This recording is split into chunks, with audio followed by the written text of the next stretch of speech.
All right, so I don't have a clicker, so bear with me as I'm up here at podiuming you guys. So just if you guys are curious about any of my work, I work on large program, putting fully online programs online.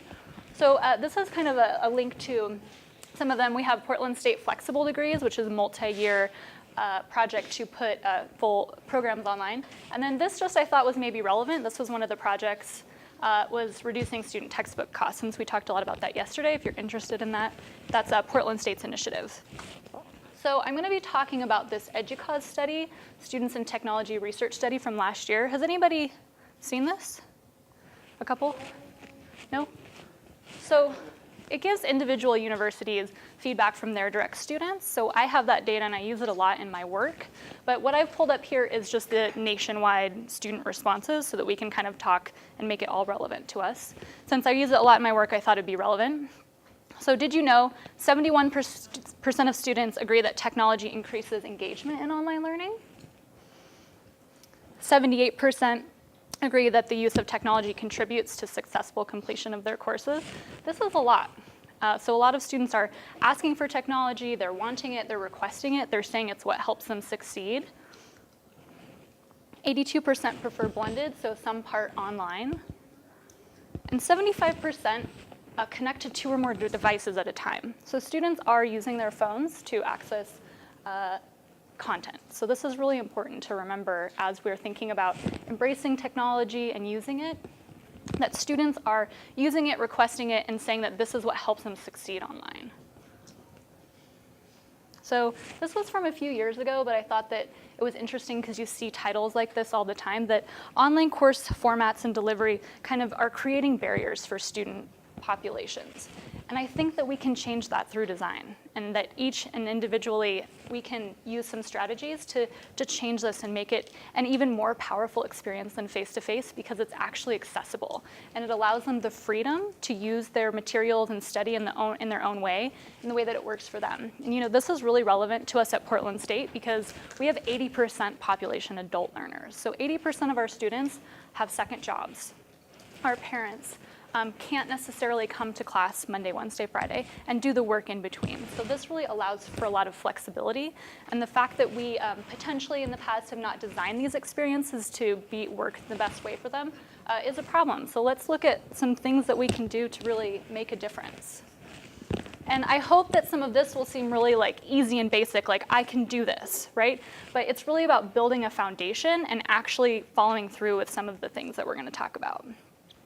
So we're talking about technology and access, and so I thought I would bring up some photos of some things that you might have seen before. So we've got a slide projector where you used to write on transparencies and have it projected on the wall. We've got maybe a smart board where you're walking up and using the screen in some way, and then maybe just an awful website from the 90s about an educational tool. And what you guys are missing is that each individual circle image here actually is spinning in the GIF. And these are all moving over here on the sides. So this is using technology and it's using color, but it's creating this adverse effect, right? It's bad, it's negative, it's causing more barriers than it's helping, right? So we can change this. So how can we do this? Well, let's start with what is a diverse population? Something that I think about a lot is when I first started designing online classes, I just assumed that my students were having their parents help them pay for school. They were probably English speaking. They probably were fully abled and didn't have a disability. These are things that are wrong, misconceptions. So some populations of our students that we need to consider: first generation. What does that mean support-wise? Low income, women, low or no internet access. This is a big focus of my research, is what if you've created this usable experience, but your students don't have internet at home. They're having to come to campus, download their materials, and go home. This can be a huge barrier if you have huge images or large diagrams that are complicated to download. So this is something that I think in design with code or with some other things that we can really make easy to use online, offline for any students on their mobile, any device. So really flexible. LGBTQ students, veterans, English as a second language, non-traditional people with disabilities. ESL is a big one. Something that I've done in my user studies with students is I find that ESL students actually take instructions and then put them into a translator. So if you're not very clear and concise about the steps it takes to do something, it can be really overwhelming and confusing. So it's just the idea that we have all these possibilities and really narrowing it down into something really easy and basic, and that's actually harder to do than you think, right? Instructors are always like, I want to give my students as much information as possible, but that can actually be a barrier. So really just saying, you don't need 100 steps. You don't need your syllabus in 5 places. Your students will find it if you have one place for it.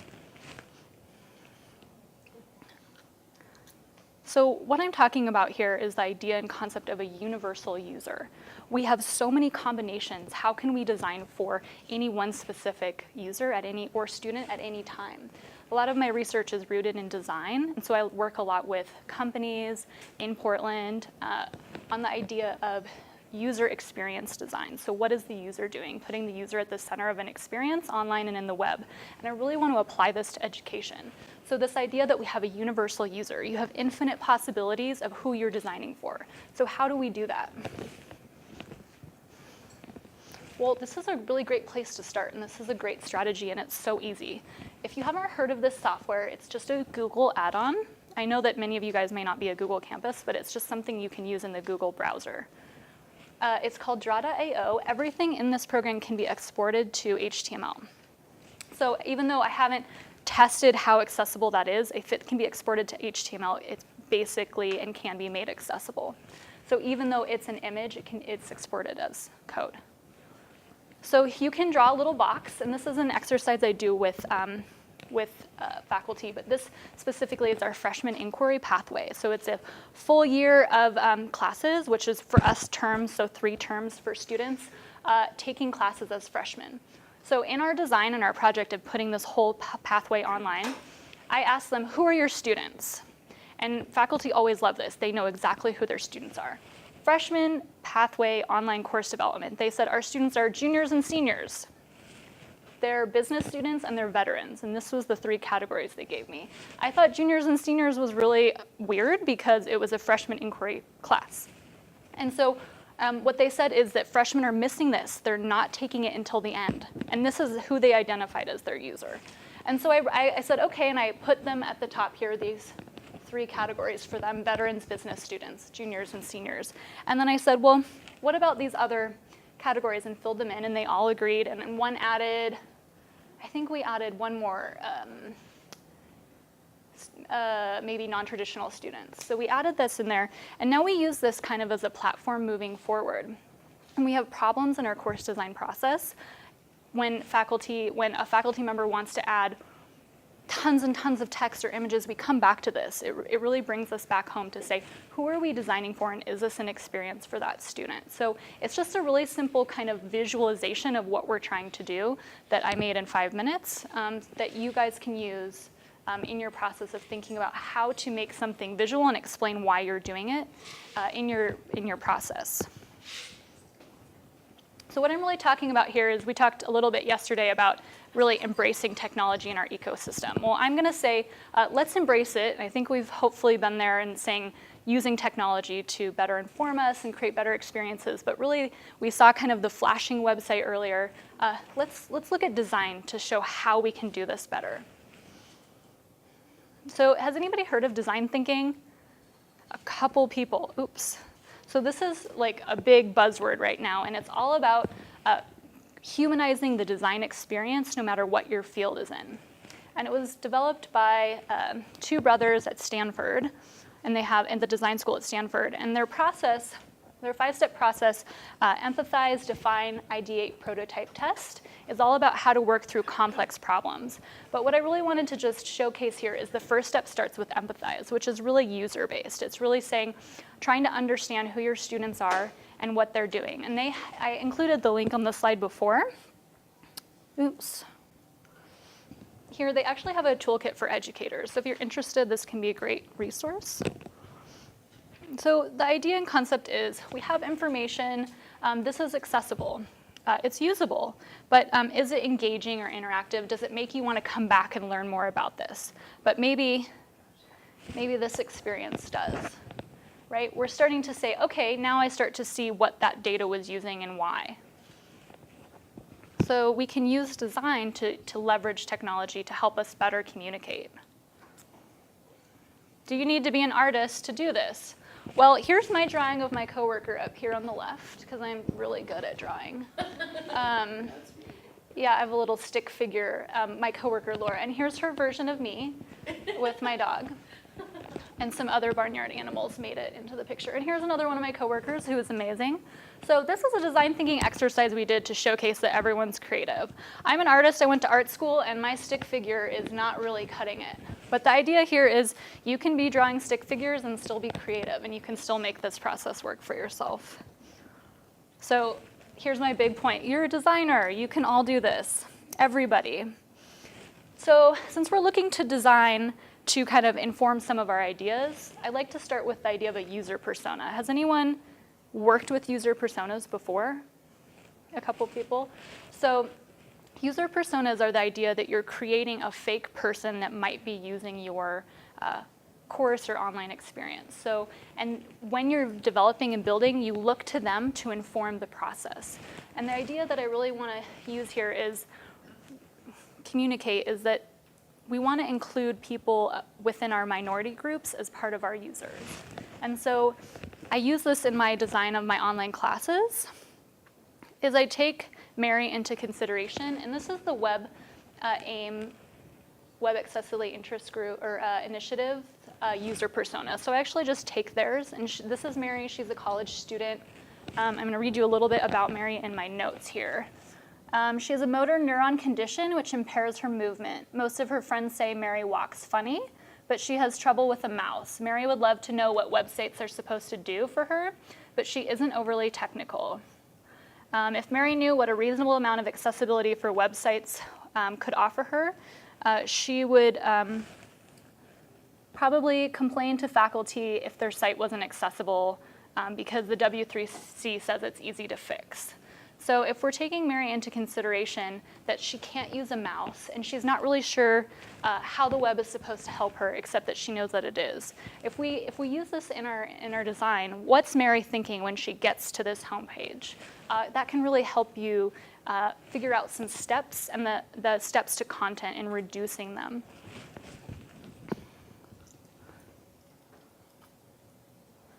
So just a quick note about really trying to, it's really easy to build personas, and there's tons that have been developed online that you can get. I use Mary, but you can build up to 3. In my design projects outside of the university, I always use 3. So just having a diverse group. So moving on back to our Educause study, really talking about minorities again. This was a great quote that I really loved, or one of their findings. Female and first-generation students are significantly more likely to have their levels of engagement, enrichment, and efficacy raised by technology. Both groups view technology as a tool by which they might be able to improve their respective positions and overcome structural or institutional disadvantages. This is so powerful, and I'm excited that we can do this through design. The problem with it is only about 1/3 of students said that instructors are harnessing this power. So really taking this to empowering our instructors, or as instructional designers, being able to say, I'm going to try something new so that my faculty will try something new as well. So we can really look to design to really communicate. We can have the best content in the world, and if it's delivered in a way that's unengaging, we're just not going to be successful in how we're communicating that. So I'm going to kind of give you guys some steps with a little model that I've built here. If you've ever heard of Maslow's hierarchy of needs, it's all about psychology. That before we can be self-actualized, we actually have to meet a common set of needs. So we need to feel safe and belonging before we can actually be self-actualized or creative. And so this book, Emotional Design, is all about how applying this model to web design. So we really need to have a functional, reliable, and usable experience online before we can make it pleasurable or interesting, trying to get our user to come back to an experience. So I've kind of adapted these 2 models into online education and learning spaces. So First and foremost, we need our experience to be functional and accessible. We need it to be reliable, and these are strategies for instructors in communicating curriculum as well as building the online experience. Usable and applying universal design for learning, as well as at the very top, motivational. And I'm gonna break down and get into motivational at the end, but let's start with what does functional accessible mean? And I won't go into every little detail, just some quick tips because I could go on and on and on into it. This is the biggest thing that I see in course design and development, organization. Man, the very first thing that when translating either face-to-face to fully online, blended, or even just updating from term to term, instructors need to be organized. How many steps to get to the content, right? Instructors love to think if I have it on the homepage and in here and in here and in here, students won't miss it. Well, they're confused at what's important and how to get where, right? One place for things, one place for your syllabus. In D2L, you can actually upload it in multiple places, and if you change your syllabus and re-upload it, you have outdated versions. And so that's hugely problematic, right? One place for your content. Being organized is critical. So here's an example of D2L, if you're not in it.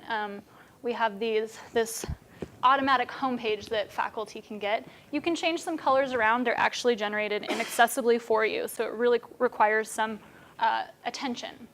This is a page of a faculty member. Nothing wrong with it. He's a great faculty member, but he's just not communicating in a way that students see his important as critical. Comic Sans as a designer is like cringeworthy. Never ever use Comic Sans. But this faculty member is like, I want my students to feel like I'm light and funny, but he's trying to communicate something important. So there's strategies that can be applied that by just talking to a designer or applying a few of these concepts. So we want to get away from unusable space and a font that's, even for me, this is difficult to read as bright blue Comic Sans. Here we have all the content in a module, but it's also there at the top. So for anyone in D2L, content should never live on the home page. Only what's here is what's critical and changing from day to day or class to class, week to week. Content should always be in the content section. This particular instructor put all their content in this news feed. He was like, it's a billboard, they're gonna read it, it's gonna change, I can update it. And it's just created such a problem because you're scrolling to find content. Now, instead of saying, I'm gonna go take my quiz, I'm gonna be done in 20 minutes, it's where is that dang quiz? I have to find it. What week was it in? Here's another example of just moving things around. Clicking on content, you get just one line of text. So this really doesn't hit our engaging, active student. This is really saying, wow, this content is really not stimulating. I'm really bored by, it said, watch below, but there's nothing below. Okay, so we've got some problems. So I've talked about this before, but make every click intentional. And I talked about steps to content. So, and this also has to do a little bit with nesting. If you're saying week 5 content, week 5 content materials, and then in materials you have things and then they have to go into other things. Reduce the amount of steps for students. Week 1, everything is on that page. Everything for week 1 is in one place. So something that I like to do, and this isn't for an online class, but for another project, but the idea is called site mapping, where you create buttons. This was in that draw.io software for every step that a user might take, and how they might get there and how they might navigate. So it can be really easy to just say, okay, I'm going to create, even just on paper, draw a quick site map. Students are going to come to my homepage. They're going to go to course content. In course content, there's 15 weekly buttons or columns and pages for that content. Everything they need for week 1 is in that page. So it's 3 steps, but then at that 3rd step, everything they need is there. I talked a little bit about nesting, so be careful because we don't want to be putting so many things in other things that we start to lose our content and our structure. Another quick accessibility thing that I found out yesterday that Moodle does this already, which is creating the scope attribute in tables. So what that does is it actually allows you to create double header rows on a table so that students with a screen reader can actually start to understand relationships in the information in a table. So if you have faculty that insists the rubric needs to be in a table, I like to just go into the code and add just this little scope piece here. If you're code ready, this can be really great. If not, don't stress or worry about it, but it's here as a resource for you if you want. Moving on to a new idea of something called preferred pronouns, and this idea is creating a foundation through shared language. If you haven't heard of preferred pronouns, it's the idea that you address a person by their preferred pronoun. So someone may or may not identify as male or female, and Oregon is actually the first state to allow you to identify as non-binary on your driver's license. And I have 2 people in my office who identify as non-binary. So it's really important that I use their preferred pronouns of they or them instead of he or she. And so this can be a really great way of creating a shared language for your students to make them feel safe and comfortable, especially if you're teaching a subject that's can be tough to share, like sexual identity and gender, or maybe it's a class on family studies, but it can get kind of personal and emotional. So a quick place for you to start if you're interested, if this is the first time you've ever heard of preferred pronouns. I just add my preferred pronouns on my email signature. It's just a quick way to let people know that I'm comfortable addressing their preferred pronoun if they tell me what they prefer.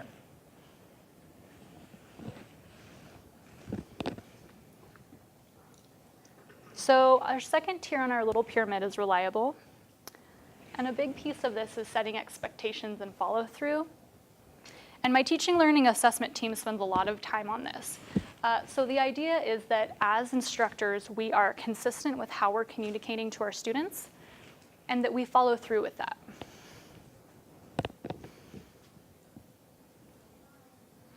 So a piece of this might be that we create weekly pages that have chunkable material that's the same week to week. So every week, the student knows what to expect.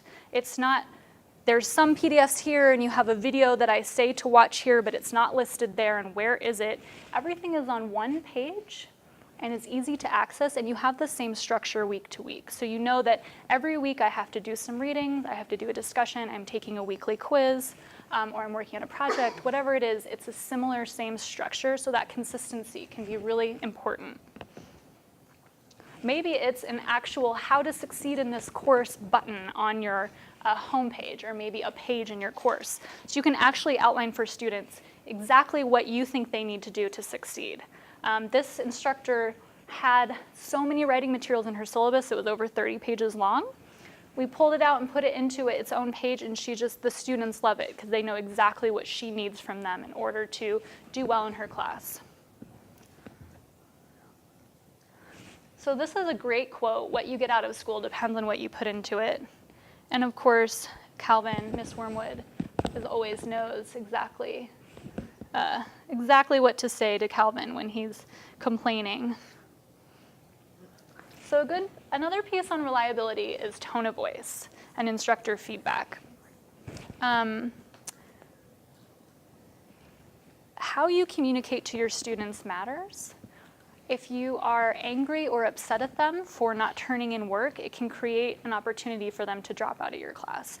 And we don't always know what's going on with our students. I know as an instructor at the University of Montana, I had so many very emotional, personal stories going on with students that approaching them with kindness and understanding really helped them succeed and get through the course. And you see this a lot in style guides in branding and design. So MailChimp has this really fun kind of quirky branding and user personality, and so they really outline exactly how you should communicate to users in complicated situations as a customer service idea. But I think we can kind of apply this to education. How we communicate and establishing that or having a plan up front can really be beneficial for our students. So our next little category, and I don't go too much into this, but there's a lot here. Usability and universal design for learning. So, and this was my area of expertise and my interest, so if anyone wants to talk more about this, you can find me anytime. But a couple just quick tips. Allow students to get help from multiple sources. Don't always say, this is the area that you're reading. Read this, give me feedback. Allow them to find their own sources and information that inspires them. And another big one, allow them to have control over their own time. I see a lot of faculty online, they get so excited at what they can restrict students to do online. I want you to submit this by 11:59 on Monday, and by Wednesday I want you to do this, but before you do this, I'm gonna lock it down so you can't get access to this. Keep it open, because you're gonna be dealing with student emails, frustration, and our DRC center trying to get access, special permissions. Keep it open. The ultimate goal is to see your students succeed. Keep the restrictions open. I had an art history class that was online that had quizzes once a week. The biggest thing the student feedback said was they hated the quizzes. One attempt, we opened it up so the students could take it as many times as they wanted, right? And there's the 1 or 2 students that take it 15 times, but the rest of the students took it 2 or 3 times and used it as an opportunity to better understand the content, and her final research papers were so much better that term. So this can really be helpful if you keep that goal in mind at the end of the term, is that you really just want your students to know the material and succeed. So this is a big one, but I really just want to caution you before you get nervous, design for students to fail. So I went to a conference last week, and a senior interaction designer at Google was presenting on onboarding, about how you get people into something and to try something new online. And I really liked it, and I really took a lot from it. So the idea is, if you design for the students to fail, is that you can really start to identify where the problems are. Identify where students are struggling and where they need help. And with that, right in there, right where they're having problems, inline support. So in D12, I see a lot of students, I'm confused at how to post to the discussion, or I'm confused at what I'm supposed to do here. If you get enough emails, even one email, include some support right in the discussion. If you're confused, try this, do this. So right in the area where students are struggling, provide support. And this can be so helpful because it prevents problems. That student now isn't leaving content if they're frustrated, going outside of the class. They're saying, okay, here's a solution. I'm gonna try it. If it works, they're good. If it doesn't, they're gonna try to seek other support areas inside the environment. They're not gonna get frustrated and overwhelmed and try to leave, especially if they have low internet connection. If something's funky and not working, they want out so quickly. So it keeps students in the environment and engaged.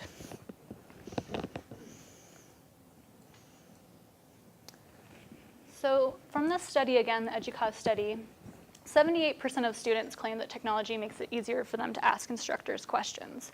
But really, what does that mean, and how do we do it? So we talked a little bit about tone of voice, clarifying email instructions, guidelines. Something that I love to do, and I almost do it every time now and really encourage it and seen great success, is a tech discussion forum that's student-led. If you have technology questions, this is your place to do it, and the instructor only moderates it. So the students are actually helping each other answer questions. I'm having problems with this, and they actually have really come to, they can help other students if they've figured something out. So this can be something really easy to do, where students are talking to each other instead of at the professor. So I'm not going to get into engagement too much because motivational, our top pyramid piece, gets into it. But I just want to talk about universal design for learning for a moment.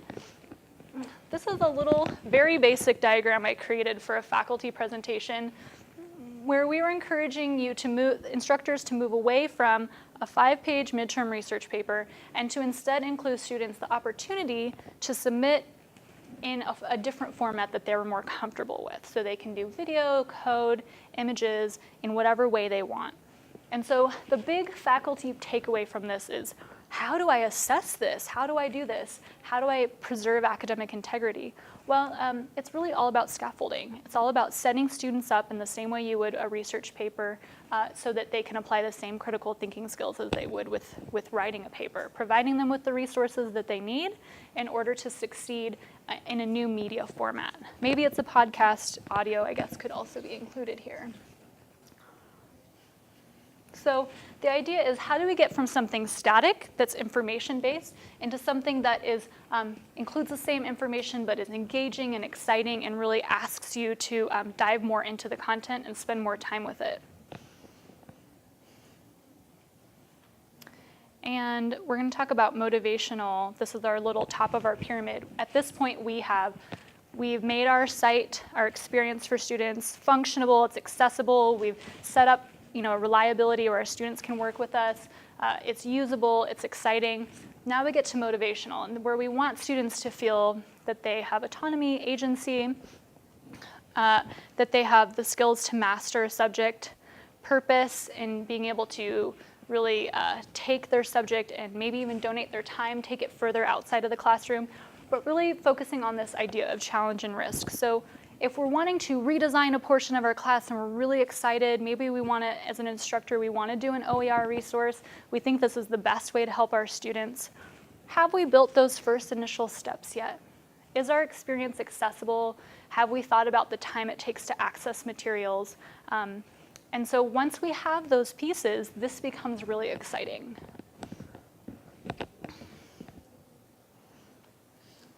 So the idea is that, I was talking earlier with some people about quizzes. Well, quizzes are really an automated feature that's just testing your knowledge in the moment.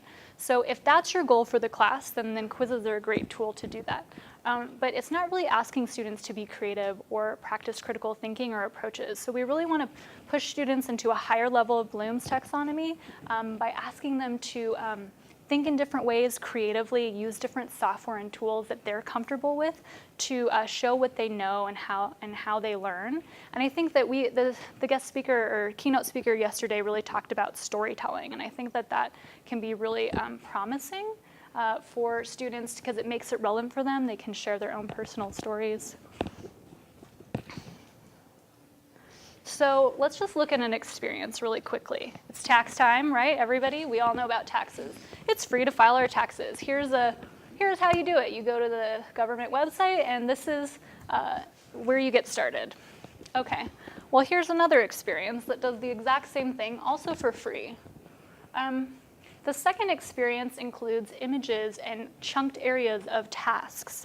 So they say, what are you trying to do? And they make it fun with playful colors and icons. And so 2 opportunities to get things online and leverage technology, but one uses design with the user in mind that makes it more comfortable and interesting and engaging, right? Hopefully none of our classes are as tedious as doing our taxes, but I thought it was a good visual. So here's an example, taking a D2L environment and really saying what's important. Course content is most important. We've got a quick message from our faculty member, and we've got our core things that we want students to know about: our syllabus, instructor info, resources, and support, right? So really categorizing that out and saying this is what's important for you to know. Another thing that I work on are large programs. So how do we create consistency across one course to the next in a system that makes it easy so that we're not constantly repeating what we're doing? So I've got the system down now that if I were to build an English class, I could do it in an hour. That's how quickly this system works, right? And we can get content in slowly. Depending on the class, it's going to be different. The structure and system of the environment is the same. The materials and how students are getting to information is different. The course on the left here for English, we have the most important things for students is to know the course schedule. We need them to know what to do and when to do it. So they have a specific area here how to do that. Another cinema class, not as important. What's important is an instructor message. I want students to know my presence and what I'm saying to them. So different approaches, same structure.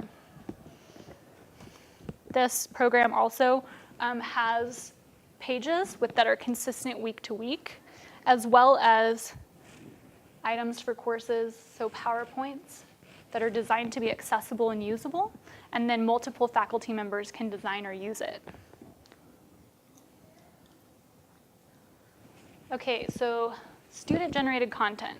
This is a really exciting piece that I won't also talk too much about, but we're really starting to get into a lot at Portland State, is about re-envisioning student assignments so that it's relevant to them and it's personal, but also so that they're creating content that can be reused. I'm working on a project with a faculty member where students will be creating maps on course content that the instructor then can use the next term in teaching as a teaching method. Each term, those maps will be updated, and then, so he basically has kind of in-house designers for his content, right? The students are learning a skill, they're applying his core themes and objectives, and they're using that in his course to create a more engaging atmosphere for students.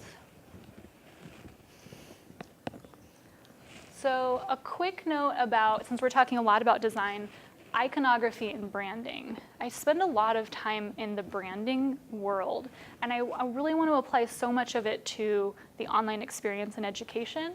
So I pulled up some brands here, just two really quick ones. University of Montana, we have open, honest, collaborative, curious, and empowered. And they've gone with the logo of Thrive. So you'll see this, and they have a diversity student with a graduation cap on. So they're trying to communicate a sense of success here, along with their values and their goals. Same with, on the opposite side, since we have Nike in Portland, it's a big presence. You see these posters everywhere, equality, write the future, and they really focus on authenticity, innovation, and sustainability. So these brands are really picking words that they're trying to associate themselves with and trying to push a feeling, an emotion around. I think we can do this in our classes. It's not as exciting, but here's a small way we can do it. So the idea of using icons, not to communicate outcomes or objectives, but to communicate values. What's your value for the class? I want my students to practice critical thinking. That's not necessarily an outcome, or if it is, it should maybe be rewritten. But the idea that I want my students to practice a global mindset. Anytime that's repeated through the course, you can include an icon that lets students feel connected to your purpose and kind of gives them the why am I here and why am I doing it. And then the top two kind of are more theme-based, and the bottom two are more action-oriented. You will be checking your knowledge or checking for important updates each week. Maybe it's additional reading or resources. If you want to learn more, if this was just so engaging, check out this certain section. So really starting to use icons or maybe values represented through images. This can be done so easily. You don't have to be a designer. There's tons of free resources. Smashing Magazine has tons of them. You can even do them in code, which is actually probably the best way to do it because they're much more accessible and don't take up as much loading time. So let's just come back to this piece that you all are designers. You all have the power and skills to just grab something from the internet and pop it in, but really starting to think about the steps a student takes to success. How many steps is it taking them? A good way to do this is to ask students to look at your class and get feedback. Right? That's the most powerful thing that you can do is create user studies with faculty and students to understand their experience. And a big part about this design process is they're gonna have problems. If we know they're gonna have problems and they're gonna fail, why don't we start designing for when that happens, that we're there to support them with that inline support. And this process just becomes very iterative. Term to term, we make it better instead of setting us back each term. So how do you do that? How do you become the designer? Well, it's very easy. How do you take this and share it with someone else that didn't hear my talk and feel like they're gonna be the designer? We really wanna talk about building that foundation first, right? Before we go and say, I'm gonna build this interactive game and it's gonna be amazing and students are gonna learn so much, do we have a foundation to build on? Do students feel safe? Do we have a shared language? Do they feel like they can share and collaborate and communicate? Are they engaged? Yes, I've built all these structures, I've been working. Now we're ready for something more. Build on that creative process, critical thinking. Once again, iteration. And this is that design thinking piece, it's living and breathing. This is gonna be constantly changing and updating. And that can seem overwhelming, but these steps, each thing that you do, it can just do one new thing. My faculty member who I'm building the maps for, his motto is, each term I do one new thing that he didn't do the term before. And sometimes it doesn't work out. We did a scaffolded discussion for his research paper where there were just open discussion forums about building your research topic, building this piece, building this piece, building this piece. Students walked through. He did it, the students were great at it, but he just thought, I'm gonna try something else next term. So it doesn't have to stick. It can just be about improving the experience for what works and what doesn't. So one new thing can be easy. Maybe it's just thinking, how can I make this a little more accessible? Maybe it's, I'm going to think about having an arranged way that I communicate with students. My dad's a faculty member at the University of Nevada, and he was saying, students just keep emailing me to meet about their papers. I just don't have time to meet with them all, so I'm having them meet all together. And I was like, well, why aren't they talking to each other? If they have questions about their themes for their paper, why are you the person they need to talk to? Once they graduate from your class, you're not there anymore. So starting to think about how we can form relationships with each other in an online class can be really powerful. So it's really easy to do one thing and make it better with design. Thank you.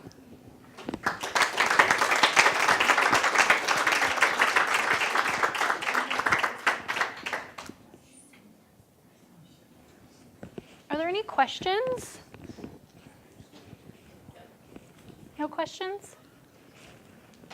Kari, you working with faculty on those projects. Yep. The long-term goal is for everyone to develop those skills and being able to use iPhone use with design approaches. Okay. How do you work on empowering the faculty to become the designer as opposed to depend on the designer?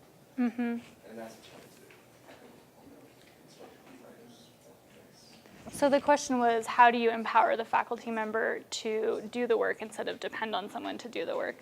And we talked a little bit about that yesterday with like having students not be like consumers but producers. It's a little bit of the same strategy. I think it's a step-by-step process. I tell faculty member this in like large trainings when I train like groups of faculty. This is a skill. I have an entire job based on this. You're learning something new. It's going to be new. You're going to be learning. We're all not starting in the same place. But I think that strategies to save time and address their issues are really where I start. So if it's reducing student emails, how can we design your class to reduce student emails? So it's really about kind of meeting the instructor where they are and talking to them about what's important to them. Even in large groups, it can be that getting your materials online makes it accessible to everyone. You're going to see your enrollment increase. You're going to be able to access a wider group of population of students. And so that's kind of motivation right there. But I think that getting them to want to see something that's designed, that's beautiful, that you can work up to doing something that's this complete engaging website, it takes time. And then when they can have a good experience, they tell other instructors. That's been the most successful for me. So I have a faculty member who had the most disorganized course I've ever seen. I don't know how students found anything. She was creating these modules in D2L and didn't know how to delete them or organize them, so she'd just create new ones. So she had outdated, it was like, I like had a panic attack when I saw it. I was like, oh my gosh. So I just took the time to help her understand how things should be structured. And once it was easier for her, she was getting lost in there. I guess it's just teaching them like that one thing. It's like each time I want to teach you one new thing, but not have it be seen as a burden. And I always try to just be overly helpful. But yeah, then you get people who, I had a faculty member who, the first time I mentioned accessibility, just shouted at me, just yelling, and she was up on a big screen because we were Skyping. My colleague was like, oh my gosh. And then by the end of it, she was like our biggest advocate. It did take me sending her a bunch of like, here's how museums are using, like doing experiences for people who are blind, and like taking that extra step to make it personal to her. But it ended up working out for me. I don't know if that was as helpful as it could be, but okay. I really liked your PowerPoint. Thank you. It's really excellent. Yeah, I do. What's the best, I don't know how the best way is to get it to share it with you all. Slide share? In previous years, like they'll ask you for your stuff, so they'll Okay, put the recording in your slides. I think they're recording, so I'll make it accessible so everybody can get access to it. Of course, yeah, no problem. Any questions about, did any of this seem overwhelming? Okay, I tried to make it as like, you're somewhere in this process, right? You're either here or there, but the idea that we can create a system for whether it's a single course or like a large program or degree or whatever it is, we can create strategies to make it easier on ourselves and also reach a much wider audience, which is really exciting when we think that we can have students who've never been able to have the opportunity to take classes before. Now they can succeed. Thank you.